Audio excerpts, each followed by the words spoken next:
ओम गुरुभ्यो नमः। ओम गम गणपतये नमः। हन्नते नमः। ओम रम रामाय नमः। ओम मातेश्वरी नमो नमः। ओम मातृपितृचरण कमलेभ्यो नमो नमः। ओम शांति शांति शांति। हरि ओम। श्री गुरुभ्यो नमः। स्वागत है आध्यात्म गुरुकुल, ज्योतिष गुरुकुल, वास्तु गुरुकुल, स्वावलंबन गुरुकुल, पूजा पाठ कर्मकांड गुरुकुल, अभिनय गुरुकुल, कृषि गुरुकुल राउरकेला उड़ीसा से मैं आचार्य संजय बात करते हैं धनु राशि जून का महीना मासिक राशिफल।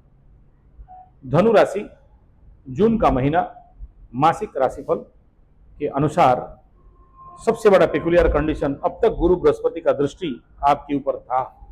अब धनु राशि का लग्नाधिपति गुरु बृहस्पति आपसे अष्टम कर्क राशि में उच्च का जाने वाले हैं और उच्च का होके अष्टम स्थान में होना मतलब बाधा विघ्न कष्ट पीड़ा स्वाभाविक भाव से दिखाई दे रहा है।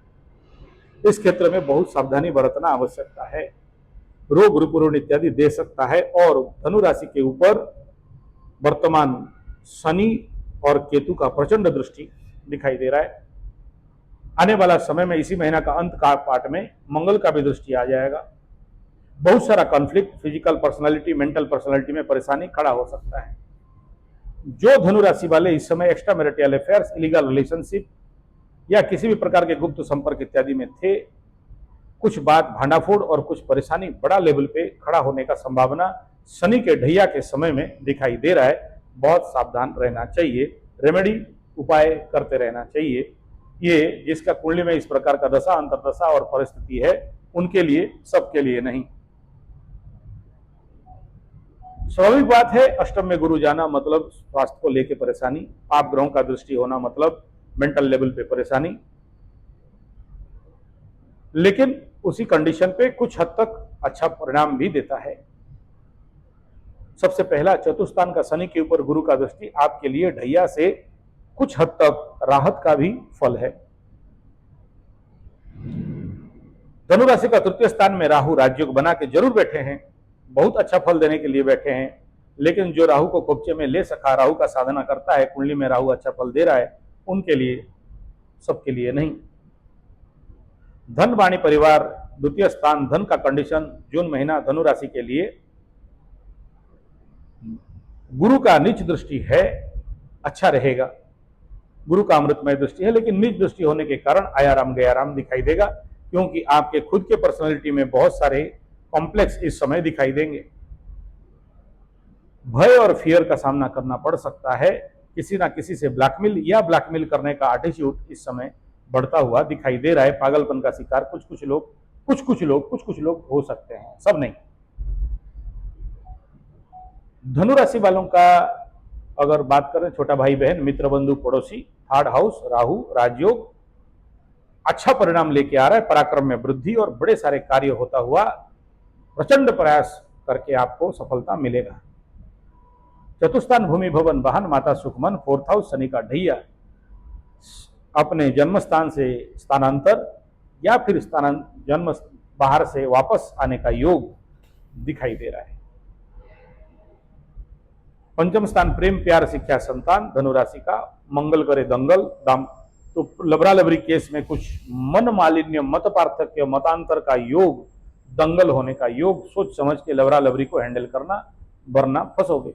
संतान बात नहीं मानेंगे, बोलोगे या तो पंचमाधिपति पंचम में है, प्रॉब्लम कहाँ, पाप कर्तरी में है, इसलिए साथ में इस मंगल के ऊपर केतु का दृष्टि है, इसलिए कुछ लोग केतु का दृष्टि नहीं मानते हैं, कोई बात नहीं, लेकिन इफेक्ट तो रहेगा। इसलिए प्रेम के क्षेत्र में थोड़ा सावधानी।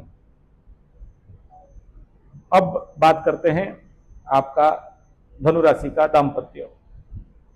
बुध यहां पर गोचर करने वाले हैं, जिसका temporary effect extra marital legal relationship वालों के लिए कुछ हद तक फेवरेबल रहेगा। यहां पर आने के बाद कुछ अच्छा बनेगा और इस महीना जब वहां से अष्टम में चले जाएंगे तो कुछ परेशानी और ज्यादा बढ़ेगा। इस क्षेत्र में सावधान रहना चाहिए। गुरु बृहस्पति यहां से जाने के बाद कई प्रकार के परेशानी खड़ा होने का संभावना बहुत जोर से दिखाई दे रहा है। यद्यपि शुक्र जो षष्ठाधिपति धनु राशि का वन के अष्टम में एक विपरीत राजयोग को भी दे रहे हैं, हालांकि गोचर में राजयोग होता नहीं है, लेकिन इंपैक्ट उसी प्रकार आने वाला है। दाम्पत्य जीवन, पार्टनरशिप, बिजनेस का हाउस ले दे के 20-30% सपोर्टिव रहेगा। भाग्य का स्थान का बात करें तो नवम स्थान 3-9 एक्टिवेट होने के कारण आध्यात्मिक उन्नति, मोक्ष, मुक्ति, धर्म, उपनिषद, वेद, विज्ञान, ऑकल्ट इत्यादि में रुचि इस महीना बढ़ता हुआ और अचानक धन प्राप्ति का भी योग कुछ हद तक धनु के लिए दिखाई दे रहा है। धनु राशि वालों के लिए करियर, कर्म क्षेत्र का स्थान, चतुर्थ स्थान के ऊपर शनि का दृष्टि, ओवरलोड ऑफ वर्क, कर्म क्षेत्र में स्थानांतर, कर्म क्षेत्र में कुछ हद तक पनिशमेंट का भी योग दिखाई दे रहा है। लेकिन जिसके कुंडली में राजयोग है उसके लिए नहीं, उनके लिए अच्छा फल देगा। इन्वेस्टमेंट धनु राशि का और पैसा का आगमन बहुत अच्छा दिखाई नहीं दे रहा है। दुकान वगैरह जिसका धनु राशि वालों का ठप या मंदा हो गया है, उनको शनि का ढैया का रेमेडी जरूर करते करवाना चाहिए। ये बड़ा परेशानी का कंडीशन बनता है। इस समय जिसका भी दुकान वगैरह ठीक नहीं चल रहा है, उनको आवश्यक है आपके कुंडली के अनुसार जो बाधक स्थान में ग्रह है या इस समय का बाधक स्थान का ग्रह का निदान, रेमेडी, उपाय करते रहना चाहिए। यद्यपि ढैया का गुरु बृहस्पति के ऊपर शनि का दृष्टि रहेगा, लेकिन शनि तो शनि है, अपना फल देने में तो बाज नहीं आएंगे। यानी इस समय धनु राशि वालों के लिए जो लोग भी शनि का 7.5 के समय समझे नहीं थे, अभी तक अकल नहीं आया, मैच्योर नहीं हुए, उनके लिए ठुकाई पिटाई का भी संभावना दिखाई दे रहा है। धनु राशि का 6ठा स्थान एक्टिवेट, 8म स्थान एक्टिवेट, जिसके कारण बाधा विघ्न का स्थिति और चैलेंज और कई क्षेत्र में मोर एफर्ट का स्थिति इस महीना सामना करना पड़ सकता है। और क्योंकि अष्टम में जा रहे हैं तो अष्टम का रेमेडी करना गुरु बृहस्पति का डिपेंड अपॉन योर दशा अंतरदशा जरूरी है। अदरवाइज परेशानी का संभावना ढैया के समय में दिखाई दे रहा है।